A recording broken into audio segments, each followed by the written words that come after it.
Hai teman-teman yang berbahagia, berjumpa kembali dengan saya Dr. Andri, spesialis kedokteran jiwa dari Rumah Sakit EMC Alam Sutera Tangerang.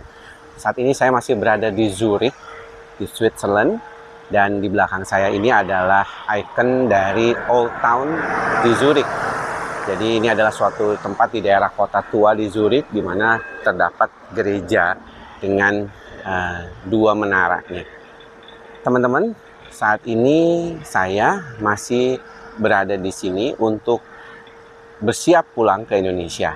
Nah, ada satu hal yang ingin saya sampaikan kepada teman-teman berkaitan dengan salah satu topik yang kemarin diterangkan di acara WASAD, The World of Association of Stress Related Disorder and Anxiety Disorder, yaitu tentang inflexibility dari pemikiran.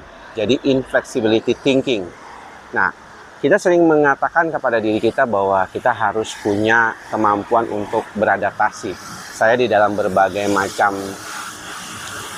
pemikiran juga seringkali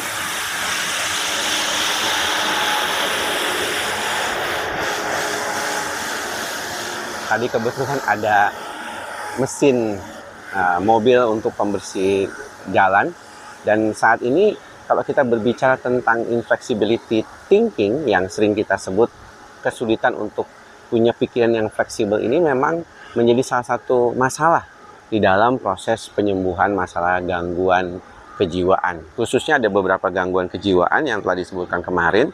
Nah, salah satunya adalah obsessive compulsive disorder, gangguan mood seperti anxiety dan depression, anorexia nervosa, obsessive compulsive personality disorder, ya, orang yang sangat perfeksionis, kemudian juga problematic use of the internet, ya, banyak orang-orang yang sekarang juga terjebak di dalam konteks gadget, body dysmorphic disorder yang sering kita juga temukan pada anak-anak dan remaja, serta satu lagi adalah autism spectrum disorder. Dan kondisi seperti ini memang seringkali menjadi masalah karena kesulitan dalam berpikir fleksibel itu akan menyulitkan di dalam proses psikoterapi sendiri. Jadi orang pikirannya itu nggak fleksibel itu agak susah untuk diberikan penerangan atau diberikan informasi untuk mengubah kognisinya sendiri. Jadi pada beberapa kesempatan mungkin kita juga sering menemukan diri kita itu kayaknya tuh rigid, ya. Saya suka bilang sama teman-teman, keras kepala, pikirannya itu nggak mau berubah, nggak mau menjadi orang yang jauh lebih baik lagi. Padahal ini sangat penting, ya teman-teman, karena tidak semua penggunaan obat itu bisa membantu diri teman-teman menjadi jauh lebih baik lagi. Contohnya misalnya kalau kita berbicara tentang fleksibilitas. Saya orang yang mungkin kalau keluar negeri itu susah tidurnya. Kadang-kadang perlu pindah tempat, itu waktu penyesuaiannya bisa 2 minggu.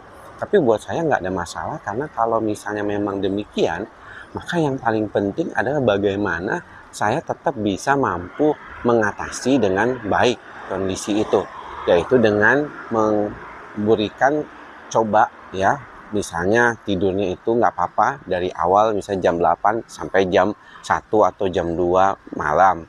Jadi besoknya kita mudah-mudahan segera, biasanya dalam 2-3 hari sudah mulai oke kembali, tapi pas hari keempat, malam keempat, besoknya sudah pulang. Seperti hari ini saya akan pulang.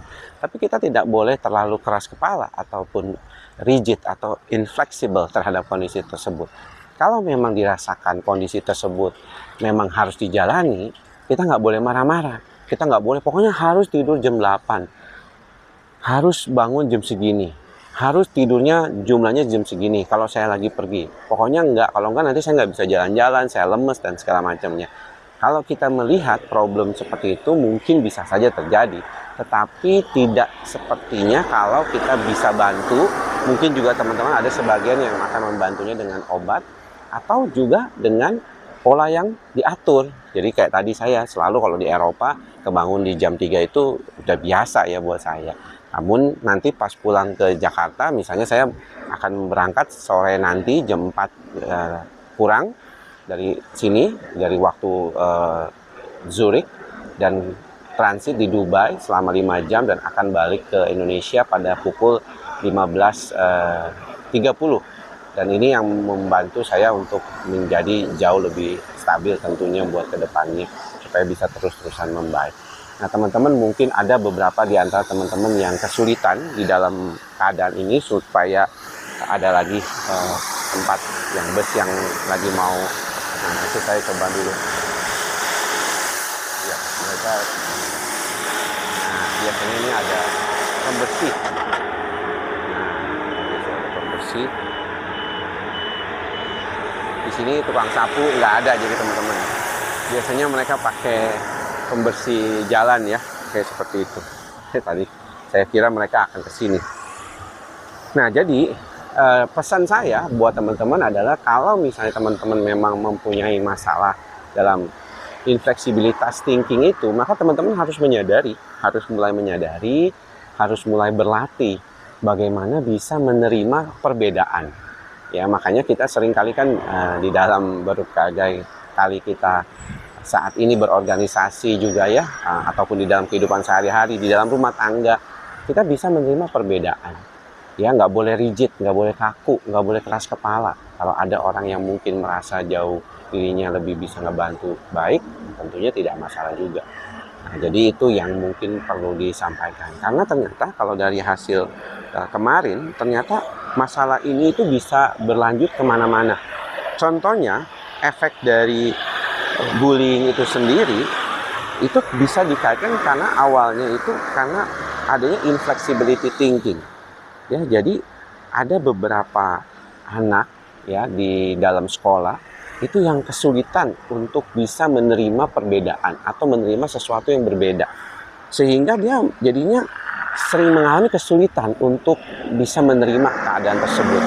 Sosial komunikasinya menjadi sulit sehingga akhirnya menjadi korban bullying. Jadi ketika dia di dalam sekolah karena selalu mau menang sendiri, keras kepala, ada beberapa temen yang nggak mau sama dia dan yang lebih mungkin lebih powerful jadinya akan membuli dia. Ini juga problem yang seringkali menjadi masalah. Dan ketika itulah dia akan menjadi kesel, jadi dia akan rumination, dia akan mengalami kedukaan, ya, merasa bukan kedukaan dalam artian kehilangan sesuatu, tapi merasa kayaknya kok hidup begitu gitu. Dan akhirnya nanti di saat kondisinya sudah mulai meningkat di usia sekolah SMA ataupun sekolah kuliah, dia akan mengalami gejala-gejala. Kalau misalnya gejalanya terinternalisasi, maka dia akan mengalami depresi dan cemas.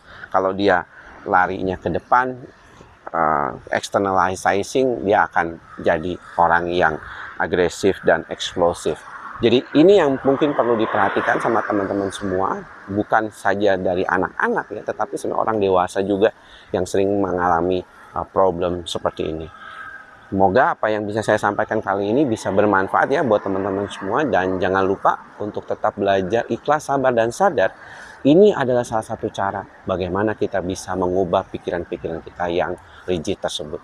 Sampai bertemu lagi di lain kesempatan dan di lain kota di dunia lainnya.